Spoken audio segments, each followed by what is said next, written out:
Roswell police officer turned himself in today following a domestic violence incident earlier this month.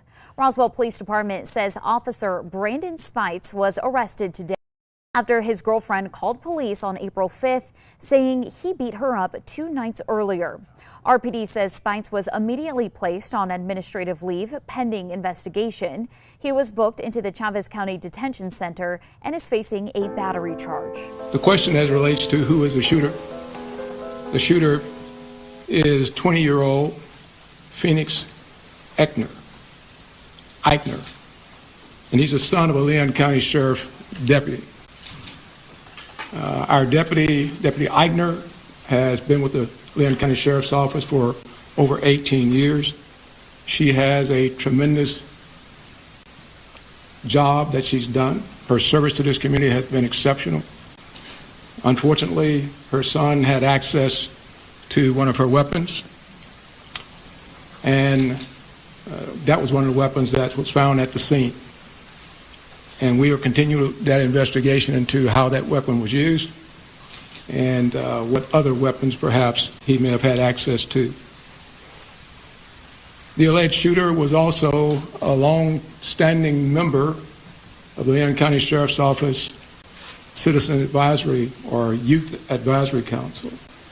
So he has been steeped in the Leon County Sheriff's Office family, engaged in a number of training programs that we have. So it's not a surprise to us that he had access to weapons. This event is tragic in more ways than you people in the audience could ever fathom from a law enforcement perspective. But I will tell you this, we will make sure that we do everything we can to prosecute and make sure that we send a message to folks that this will never be tolerated here in Leon County, and I dare say across this state and across this nation. Thank you. Let me bring up the FBI Assistant Special Agent in charge, Hubert Reynolds.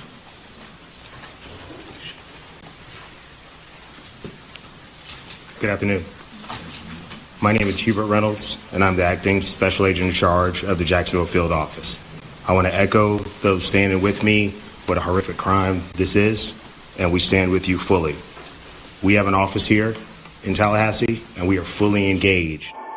Good morning, and welcome to the Bad Apple Report. It's 7:30 a.m. bright and early right here at home on the range.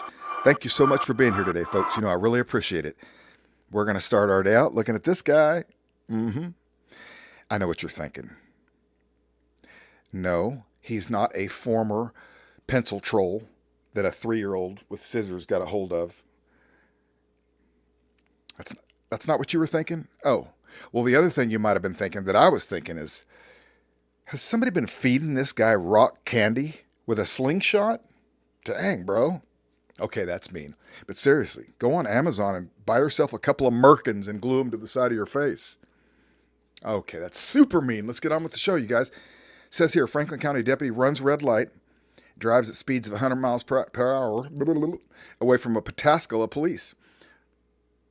Robert Lampkin was charged with failure to comply with order of signal of a police officer, which is a third-degree felony. Goofball. Licking County, Ohio. A Franklin County Sheriff's deputy was arrested after running a red light and leading police on a high-speed chase in Pataskala on Wednesday, according to the court documents. A criminal complaint and arrest warrant filed in Licking County says a Pataskala police officer, Goofball, was on patrol when he saw a pickup traveling south at a high rate of speed on Mink Street. Another goofball. The officer reportedly saw the truck run a red light and failed to use his turn signal. The officer got behind the truck and activated the cruiser's overhead lights to pull the truck over. Court records say the truck did not stop and turned southbound onto Etna Parkway. The officer then turned on his siren. The truck's speed was well over 100 miles per hour, while in the 45 mile per hour zone. Whoa! The truck reportedly crashed into a parking lot located at 3001 Etna Parkway. The driver of the truck, identified as 32-year-old Robert Lampkin, got out of the vehicle and his hands in the air. He ducked back into the truck and then suddenly appeared again with his hands in the air. Good way to get shot, Lampkin. Anyways, Lampkin was then detained and read his Miranda rights. Okay, you got lucky there, Lampkin. Oh, lucky Lampkin, the goofball. Anyways, as the police officer was explaining the citations, the guy's just getting citations and he's getting explained citations after all that. Lampkin said that he didn't see the officer until he was in the parking lot. He reportedly told a sergeant that he worked for the Franklin County Sheriff's Office, but denied that he was responding to a call. That's funny. As the sergeant was retrieving Lampkin's driver's license out of his wallet, Lampkin said, "I apologize. I didn't know you guys were following me until the last minute, and then I panicked," records show. Then he panicked. A cop, "Oh, I'm panicking." Pfft, goofball. $75,000 bond was requested as Lampkin has no record, but is a Franklin County Sheriff's Office deputy who definitely understands the significant risks he took when he chose to try to outrun the officers. Yeah, he definitely is a loser knucklehead, and he's a goofball, and he wound up on the bad apple report where he belongs. The Sheriff's Office confirmed that Lampkin has been placed on unpaid administrative leave, and since he was in his probationary period as a sergeant, his rank was reduced to deputy. He's not fired after that? We're going to let that goofball still patrol the streets? Great. Quote, "We are fully cooperating with investigators with the Pataskala Police Department as they conduct the investigation. We will appropriately take actions based on the findings of the investigation," blah, blah, blah. Okay. All right, goofball. Get yourself a dermatologist. Thanks for being on the Bad Apple Report. Everybody else, let's move on with the show. Now to the brutal beating of a prison inmate, once again raising concern about conditions at prisons across the country. This morning, multiple New York prison guards face charges in connection with the fatal beating of an inmate, marking the second time in recent months correctional officers in the state have been indicted. Mr. Nantwy was beaten with fists, with batons, and with boots. And medical examiner testified about massive head injuries. Authorities charging 10 guards in the death of Messiah Nantwy, 2 with murder. Nantwy died last month after witnesses say he was beaten by guards at the Mid-State Correctional Facility. I think one way of analogizing it is, Mike Tyson went through an entire career as a boxer, and no one ever killed him, and he never killed anyone. And his job was to hit people in the head and inflict injury upon them. So that should give you some idea of the severity of these alleged injuries. The indictment notes the guards had little training. At the time of Nantwy's death, New York prisons were dealing with a 3-week strike by correctional officers, forcing the governor to call in National Guard troops. It comes as 10 other prison guards at a different New York facility face charges in the December death of Robert Brooks, 6 charged with second-degree murder. Body cameras captured the brutal beating of Brooks, who was handcuffed. But in Nantwy's case, there is apparently no body camera video. Many other corrections officers apparently intentionally either turned off their cameras, placed them in an area of concealment, or simply looked the other way. It's not just New York dealing with a shortage of prison guards. Data in recent years shows prisons nationwide were short about 6,000 officers.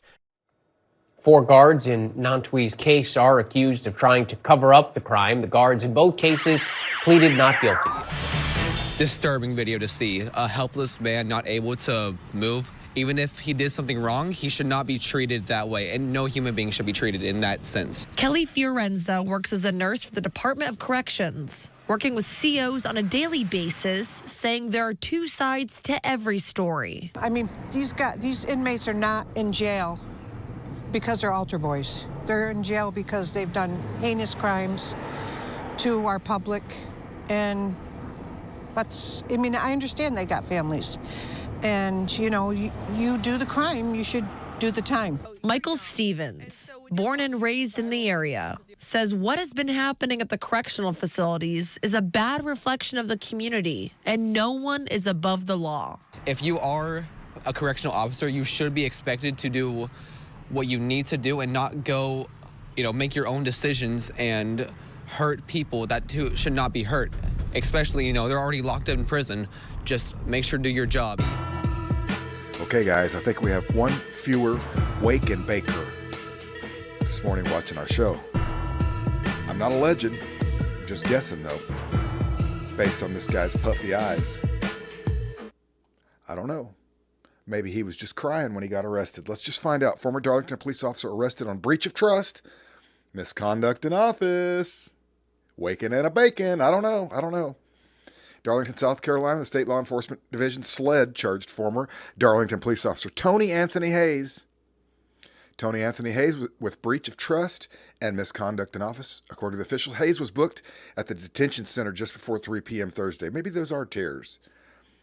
Maybe he was crying. Okay, a source tells ABC 15 the charges stem from the mishandling of evidence. Okay, what does that mean, Tony Anthony Hayes? Were you smoking the tweed from the evidence locker? I'm not alleging. He said Hayes was placed on administrative leave as of Thursday and is no longer employed with the department. Hayes' employment records show that he has worked with the police department since 2018, according to the South Carolina Criminal Division. Okay, those records don't show any infraction against Hayes. He's flying under the radar. He was investigated with the department and credited with solving a number of violent crimes. Oh, they're going to miss you, Tony. Davis released a statement on the case. It says, I was informed of the actions of there must be some other ones, off-duty officers. Upon looking into the matter on March 24th, 2025, I could see that any further investigation by this department would be a conflict of interest. Oh, it should be investigated by a SLED. Okay, looks like another situation where some cops were getting into the evidence locker or something. I don't know. Let's move on with the show. Holding officials accountable. That's the goal behind a massive federal lawsuit from a man who spent 24 years behind bars for a crime that he did not commit. News Channel 8's Burt Mumolo reports on the destroyed evidence that was never destroyed. Burt. That's what Henry Jamerson had been told for years, that the evidence in his case had been destroyed. But that wasn't the truth. I don't be playing around with my freedom. Last summer, Henry Jamerson was finally exonerated after being wrongfully convicted in 1991 for the rape of a 16-year-old. This week, a federal lawsuit was filed to untangle the mess that led to his decades behind bars. All of it is shocking. Attorney Dan Smolin is Jamerson's lawyer, and his 89-page complaint reads like a riveting Hollywood movie script, packed with jaw-dropping allegations of wrongdoing by the police department, the DA's office, the city, even the current police chief. I think he definitely knew. He says, that authorities had the DNA evidence from Jamerson's case, even though time and again when Jamerson asked to have it tested, he was told it no longer existed. Quote, we decline your request to inspect the Tulsa Police Department laboratory and or property room to search for a piece of evidence that we are certain we have destroyed. They had maintained that it had been looked for. They had looked at everywhere possible, that it couldn't be found, that they were certain that it didn't exist anymore. The DA's office, he says, jumped on the bandwagon. There is no reason to doubt the city of Tulsa's diligence in failing to locate petitioner's evidence. That's statements that they made to a court in the Tulsa County Courthouse during evidentiary hearings. And city legal, no better, he says. It's been destroyed. The city on letterhead wrote from the legal department, we're not going to go look for something that we're certain has been destroyed. But lo and behold, after a 7-year legal battle, Smolin got a court order to search the property room himself. And within just a few hours... It was surreal. It was surreal that we had found it. It was surreal that we had been lied to for so long about the existence of it. It was shocking that Henry had been asking for this and denied the opportunity over decades to have had an opportunity to get out of prison for a crime that he had nothing to do with. It's frustrating, man. You know, especially you go to prison for a crime you didn't do, spend all that time, 24 years in prison. Jamerson could have gotten out sooner, but stood his ground, maintaining his innocence. They want me to take parole, and I keep turning it down because you take parole, you can't file no lawsuit on them. That means that you take parole, that's saying that you're guilty of that crime. So I didn't mess with it. Now, the system that put him away has a mess to deal with. And if successful, the fallout from the case will most certainly register on the Richter scale. I think there needs to be fallout from it. The Tulsa Police Department, the City of Tulsa, and the District Attorney's Office all declined to comment, citing the pending litigation. Burt Mumolo, News Channel 8. We have another bad apple to talk about. She's from Shelby County. She's a Shelby County deputy arrested for domestic violence, the records show. All right, we're in Memphis, Tennessee. A Shelby County Sheriff's Office SCSO deputy was arrested and charged with domestic violence. They do that. Online court records show SCSO deputy Mary Andrus. Oh, Mary. She was charged with misdemeanor domestic assault causing bodily harm. She was booked at 201 Poplar and then released on her own recognizance after having to pay a cash bail. Ooh, she went to 201 Poplar. Wonder how many people she put in 201 Poplar. She probably said hi to him when she was there.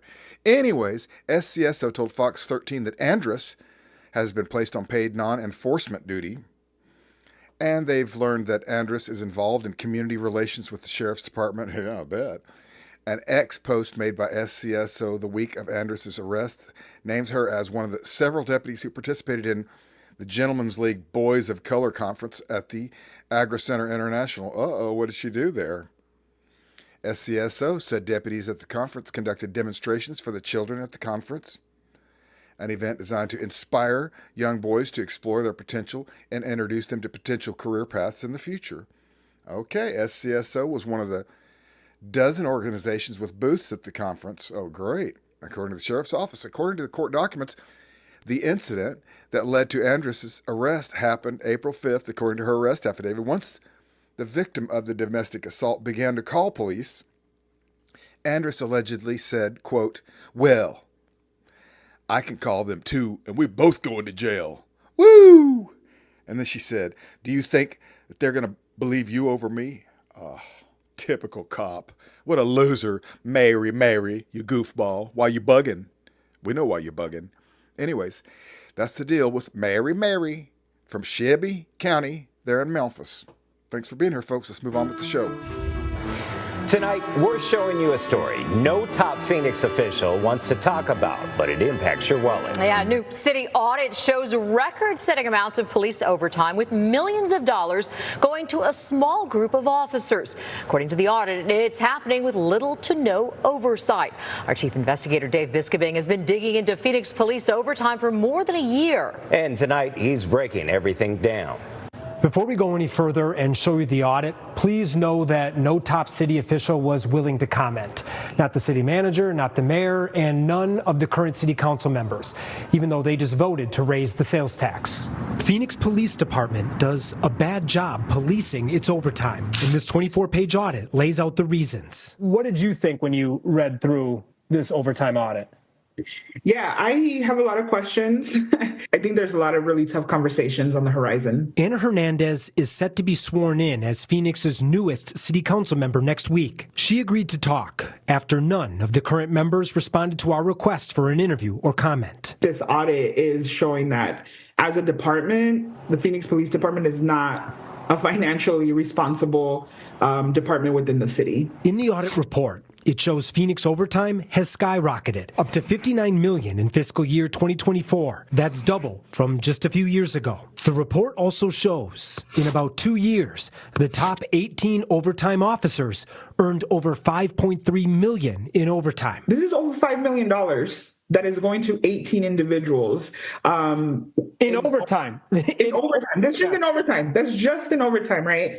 And to me, that's just fiscally irresponsible. ABC 15 revealed huge overtime payouts for some Phoenix police officers. $10,000, $20,000, even $39,000 in just a month. A year ago, we began exposing extreme police overtime figures.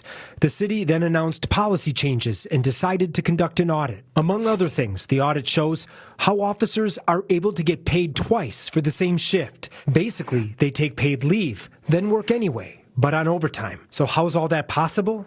The audit found police did not have an effective oversight system. One of the things I thought was really kind of shocking is that you have officers who are taking leave, then going to work overtime. So they're getting paid for leave, then they're getting paid to work overtime, time and a half. Then they're taking another officer to pay them overtime to fill in the other officer's leave shift. So you're paying like double overtime plus an officer, I'm just...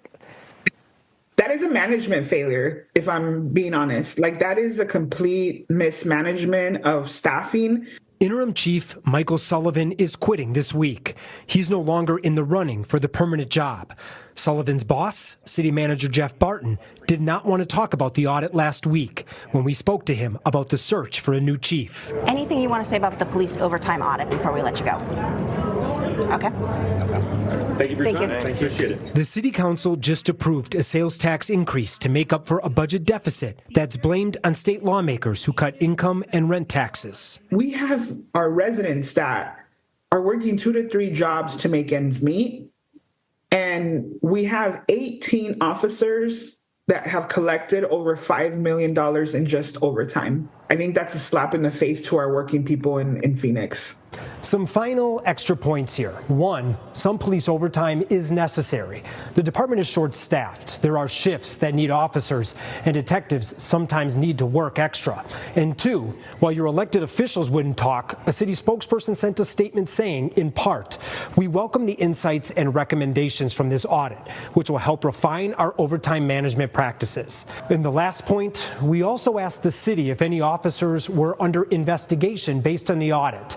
But a spokesperson didn't directly answer the question, instead saying generally they'll take appropriate action if any misconduct is identified. Okay, folks, I hope that old saying, an apple a day keeps the doctor away, isn't somehow reversed on those of us that are intaking bad apples every day, and lots of them.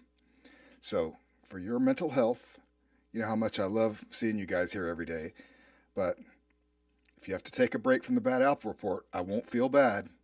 I'm going to keep doing it. I have to keep doing it. And but I won't feel bad if I don't see you for a couple of days, but I'll be looking forward to seeing you when I do see you. All right?